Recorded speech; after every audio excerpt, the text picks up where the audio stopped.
morning, sun. How are you? Skies above. Gee, it's great to be alive and love. Good, good,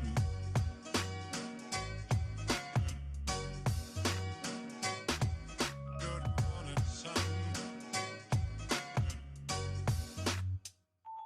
Good, good, good morning. Good, good morning. Good morning, sun. How are you? Skies above. Gee, it's great to be alive and love. Good, good,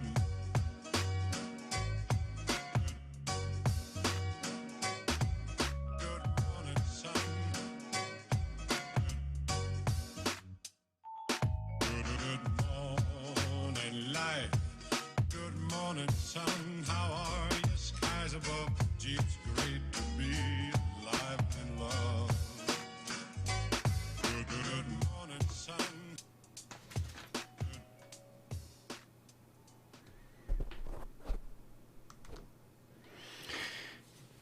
Is it Friday yet? Can we just jump from today to Friday afternoon and enjoy a good weekend? That's kind of where I'm at right now.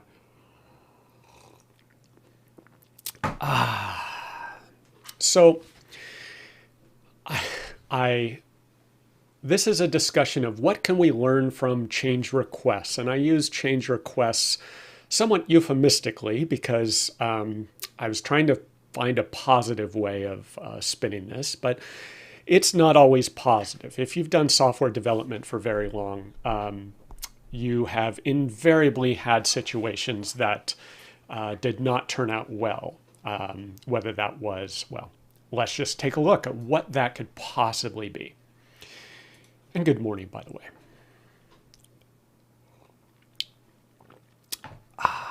Okay, so what am I including under the umbrella of change request here?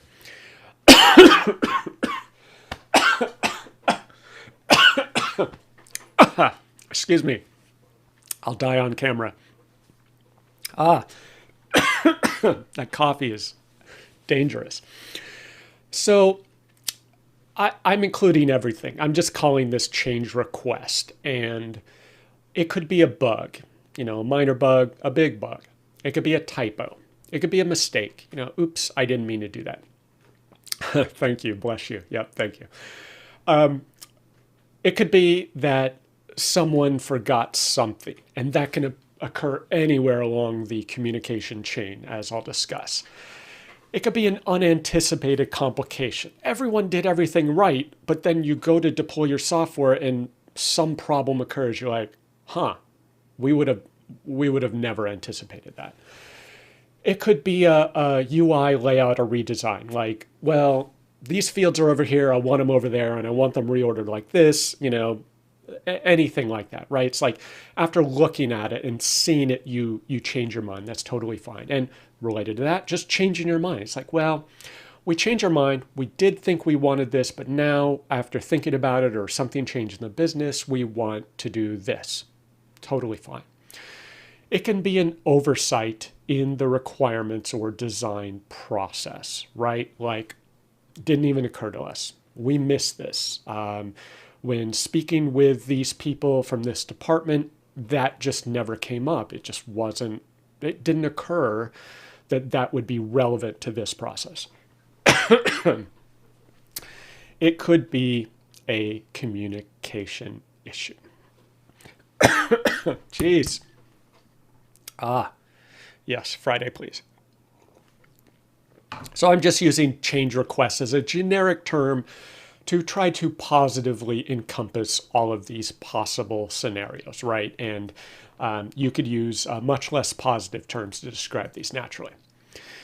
So the reason I'm talking about this is because I've recently observed a few of these occurring. And normally you might just want to dismiss them, right? It's not something you necessarily want to highlight, but I'm in the mode of trying to figure out how to improve my software development processes, practices, to lower costs, make things routine, make them efficient, make them smooth, have less complications, like anything I can do.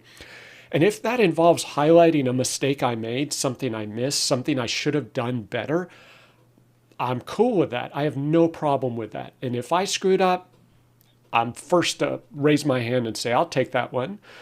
But if I didn't screw up, I want to ask the question, like, where did this breakdown occur? And how do I find it? How do I recognize this in the future to try and minimize this in future projects?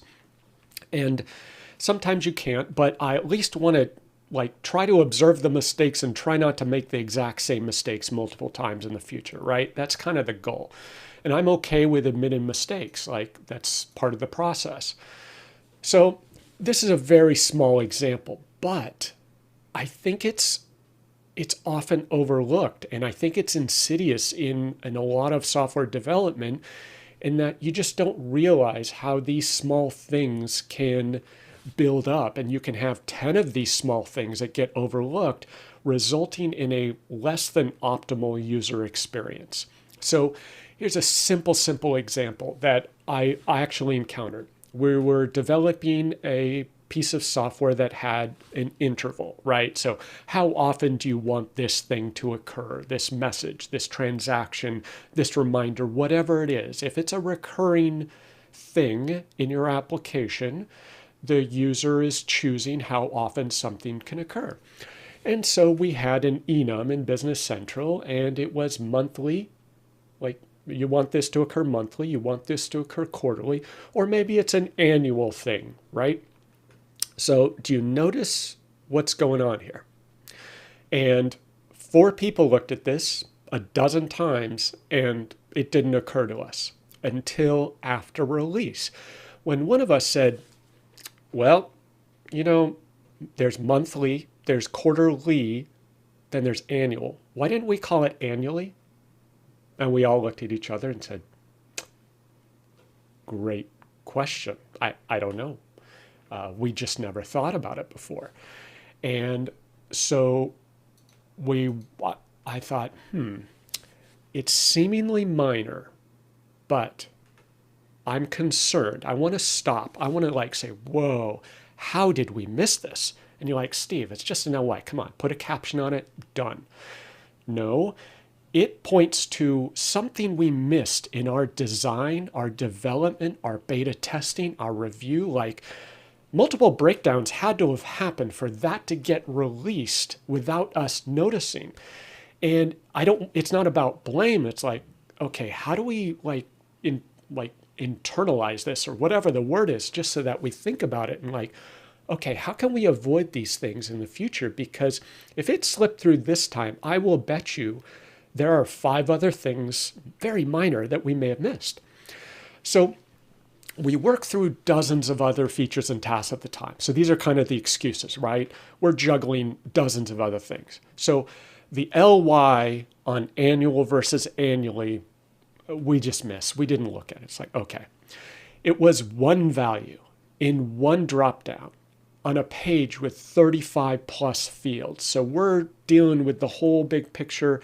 We didn't focus on that one value in one field in the entire page, which is just part of a larger application. So got it. I can rationalize why it or how it occurred. But 4 people reviewed this page in multiple tests, and we missed it. It's like, interesting. It's really fascinating how that occurred. The sequence of events that had to occur for us to miss this until after release. So I'm like, very interesting. The values only happen to get scrutinized after release. Why? So maybe it's just greater attention to detail after the release and more distractions pre-release. I'm not quite sure, but it was an interesting lesson. And I was like, okay, we could have done something better.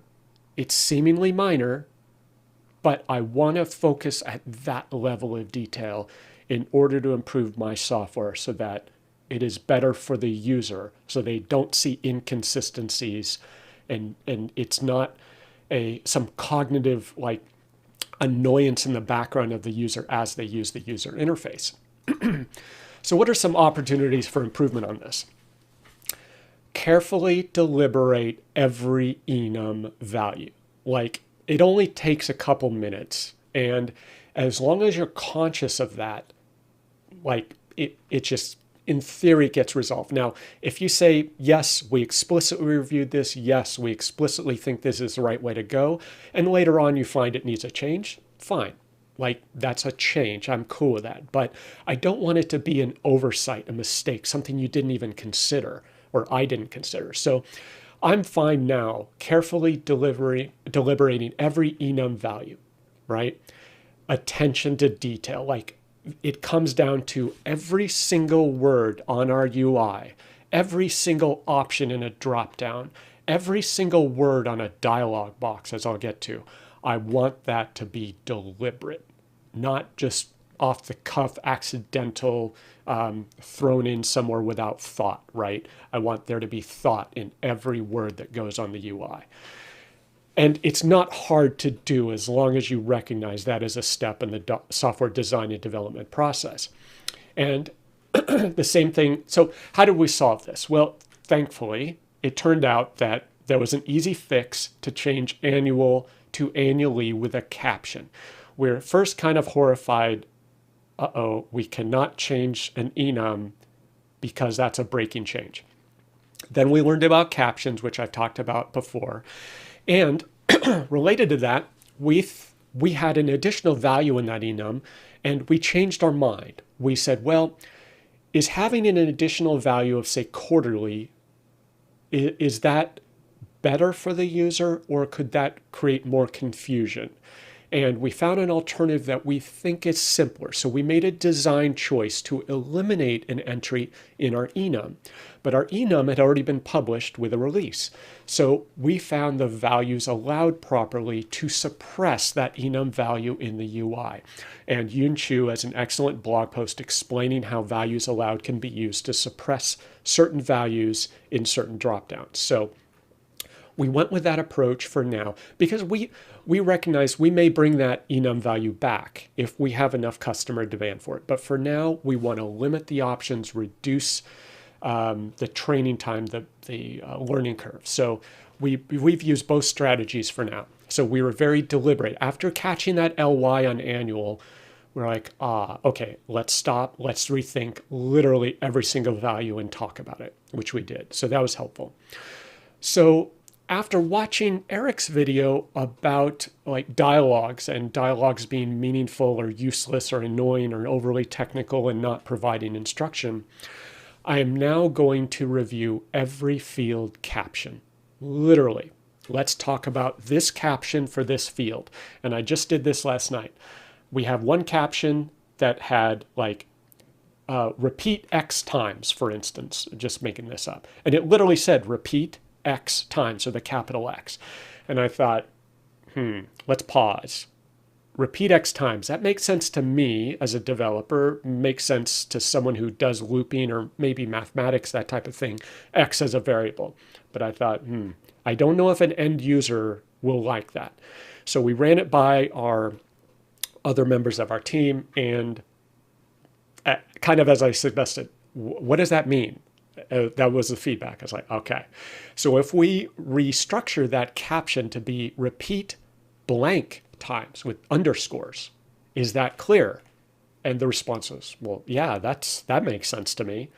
So we made that design choice. Literally the one letter in the caption of a field, we went down to that level, got feedback, and made the change immediately. It's a 5-second change, right?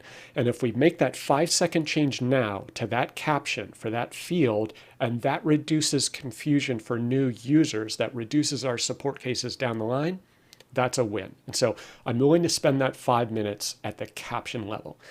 Now, to Eric's video, dialog boxes and messages, they're rampant, right? Users get barraged with these messages and dialogues and warnings and errors, and it's a social engineering tactic with malware and viruses and phishing scams, because users will click through dialogues just because they get 1,000 dialogues a day. And so after watching Eric's video, I'm like, okay, that's important. So we're going to have a new review routine in our development process that says, one, you're popping up a dialogue. Why? Is this dialogue critical? Is this message critical? Is any notification that interrupts the user's train of thought, the user's flow, that interrupts the user's work, do we absolutely need to have that dialogue? If we can eliminate the dialogues, the interruptions, the annoyances to the user, get rid of them. Can we do something else? Can we highlight a field in red? Can we have it blink? Can we have it say, hey, this is a problem? Put the little red asterisk for required fields rather than have a dialogue. Reduce the interruptions and have a more consistent UI experience for the user. Let's do that. If we absolutely need to have a message or dialogue, what will that message or dialogue say? Just as I'm reviewing every single letter in a field caption, I want to review every single word on a message or dialogue. Is it clear? Is it simple? Is it helpful to the user? And does it say problem, solution, as Eric points out in his video? Like, how do we really, really scrutinize this to understand the user experience of that message or dialogue? So I don't want to go a default route of just popping up messages that are ignored, are not helpful, or are not clear, right? So this lesson about annual versus annually has expanded in an entirely new discussion, multiple discussions in our design and development and testing process. So by not taking that little tiny thing for granted or dismissing it, it's presented in really significant opportunities for our development. So that was kind of a good opportunity that we found. This next one is a little more challenging, and it's not quite as simple. So I had a request to enhance the out-of-the-box Business Central Items web API. And the request presented to me was, we need all items out of Business Central. So we want to query all items. And the one thing that we don't have in items are the quantities related to those items. So for example, and the presentation was given to me, you open up the item card and you see you have quantity on hand, quantity on purchase order, quantity on sales order. Oh, and by the way, this customer uses assemblies. So we would like assembly related quantities. So quantities on assembly or something like that. I forget what the name of those fields are. And so I said, okay, makes sense, right? So did some work, and I actually had a question and said, well, here you go. And I realized a few things. One, the quantity on hand is actually part of the standard BC API, but it was called inventory. And the translation service in Business Central automatically changes that in all the UI elements to quantity on hand, even at the field level. So that took some learning, which I've done a previous video about. So quantity on hand, quantity on purchase order, quantity on sales order, quantity on assembly order. And I even asked, well, does the customer need to filter which items they're viewing? Because if they have 1,000 items, if they're using assemblies, do they want the assemblies or do they only want some of the raw materials that go into those finished goods? I said, good point. We do not want the assemblies. We only want the raw materials that go into those assemblies. Cool. So I showed them how to filter, and I think they chose inventory posting group of resale, or whatever the raw materials inventory posting group that they're using. So cool. Resale is just the Cronus one. So I was happy, proud, thought I'd figured out a few things. Do you see the problem? What is wrong with this solution? It didn't occur to me. It didn't occur to at least 2 other people, if not 3 other people who were involved in this request. So can you figure out what is wrong, like dead wrong, with this deliverable? Just think about it.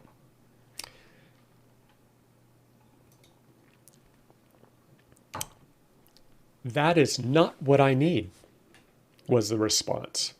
Where is the location code? Where are the quantities by location? And I was conflicted about this. I thought, yep, that makes total sense. It's kind of obvious in hindsight. On the other hand, no one thought of this before a deliverable was provided to the customer. It was apparently only after someone tried to actually use this API, got the JSON payload back, and tried to import it into an external system, did some poor developer say, what am I supposed to do with this? This doesn't have quantities by location. This is one of those facepalm moments where you're like, how did this happen? So we're all kind of scratching our heads over this one, and I don't think there's any simple answer. This is just my speculation, and when this happens, you can spend time trying to figure out what went wrong, and to some extent that's valuable. On the other hand, you just kind of say, okay, we had a breakdown, we need to solve this, and let's move on. But I'm in the mode where I want to understand the breakdown. Like, how did this happen? Like, seriously, folks, at least 4 people were involved in this, and no one picked up on this. And it does happen, but this is kind of, it's not like a minor thing like I misnamed the field, right? It's not a minor thing like we missed 1 out of 10 fields they wanted. This is like pretty fundamental to the result that, it's a totally different question, right? They seem related, but for those that are in the ERP world, total quantity for an item, quantity by site, like we know these distinctions. And if you are implementing an ERP system for a customer, you know there are quantities by site. Now, to be fair, and part of this discussion is we do not know anything really about the destination of this data. It is a third-party external SaaS system that the team, the BC team, is not involved in implementing. And I've learned that the BC team has had zero access to the team that is implementing this SaaS system. So that's part of what I'll get to. So here's what I speculate some of the mechanics that broke down here. The request was a customer contact, speaking with a partner, speaking with a BC consultant, speaking with a developer, me.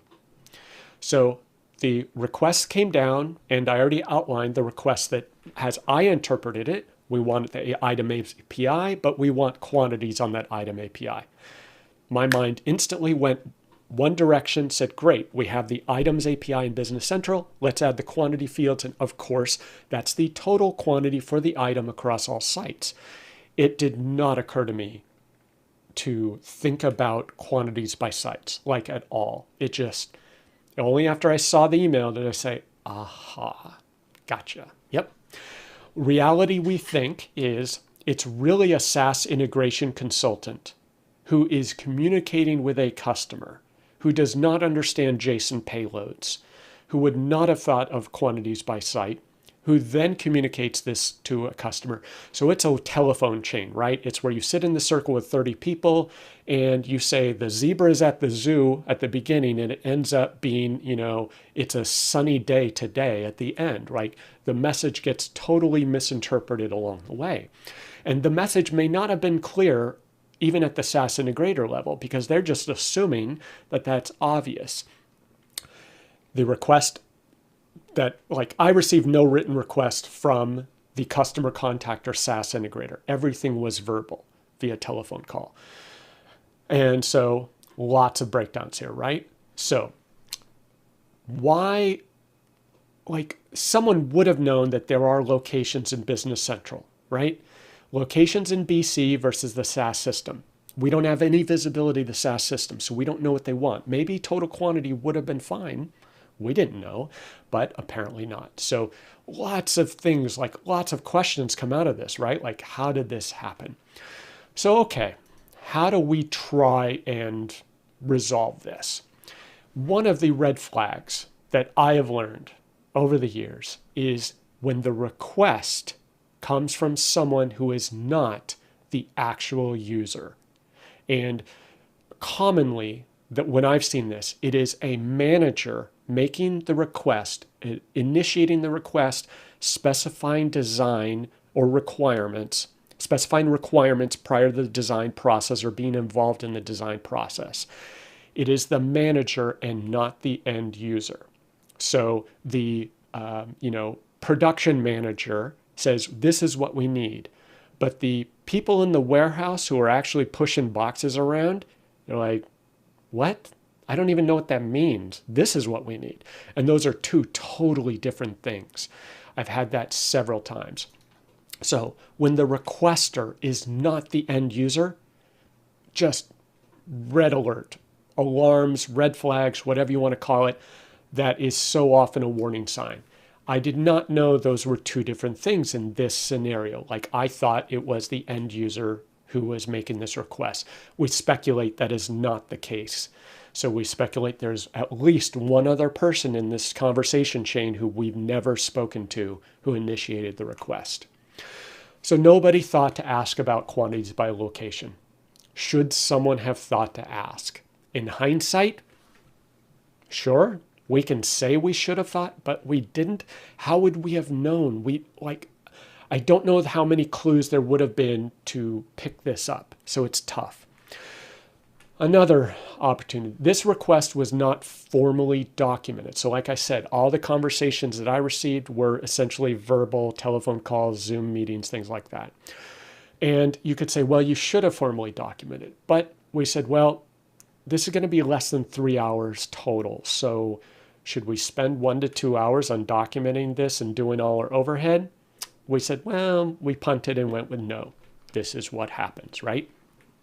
But even if we would have documented this, gotten sign off, if our requester or approver was not the end user, would we really have had a different result? So the client would have said, yep, that's what I want, so I'm going to sign off. But they didn't know. They would have looked at some JSON, not known or understood what it meant. They would have signed off. We would have delivered. It would have gone to this integration consultant that we've never spoken to, and they would have still kicked it back and said, this is meaningless. All that would have done is apportion blame, like more clearly, I guess, and responsibility, and more explicitly identified the communication breakdowns that we had. Is that a good thing? Maybe, but in the grand scheme of things, it wouldn't have magically solved this problem, I speculate. So it's a challenge. And so I said, okay, if we're going to work together, we need to have a better process in place. And going forward, we now know we have some communication challenges with this client. We need to be explicit. So I want an explicit documented change request. I'm happy to put in the time to make that happen. I want a JSON payload because ultimately that's the deliverable. It's not whatever I do in AL or whatever app file I push out or whatever I do in VS Code. The end user expects a certain JSON payload. And unless that is documented and signed off and everyone agrees that is what this end SaaS integration consultant wants, nothing else matters, right? And we can mock it up, they can test it, and if they approve, great. I'm happy to make that change. Until then, I can't take anyone's word in between me and that integration consultant. It's just a game of telephone, and I don't know if it's really filtering back and forth properly. So that's kind of where we're going to go next, and we're going to try and see how that works out. Now, this incurs overhead, right? So this project went from 3 hours. Now we're having to step back. I'm sure people are blaming other people and complaining. Fortunately, I'm not part of that, but I can understand people being unhappy about this. And now we're probably easily 6 to 8 hours, between the back and forth, the overhead, the documentation, the change request, the new release, the new round of testing, all because of the request for quantities was not really quantities. It was quantities by location. So anyway, that's my Tuesday. How is yours going? So I think, a lot of these can go to negative situations. You can go to the negative, blame and criticism, and it's his fault or her fault or, oops, I screwed up. It's like, okay, fine. Once you get past that, what conversations can you have to try to improve? And like, we're all just trying to figure this out. And I'm just trying not to make the same mistake twice. And have I gotten bit by this requester is not equal user? Yes. So what can I do to try and avoid that in the future? Working on it, right? Okay, so have a great day. Learn something in the process. If something bad happens, try to figure out how you can find an opportunity for improvement, as the euphemism would go. Okay. And have a good one. Go write some code. Go break something. Enjoy.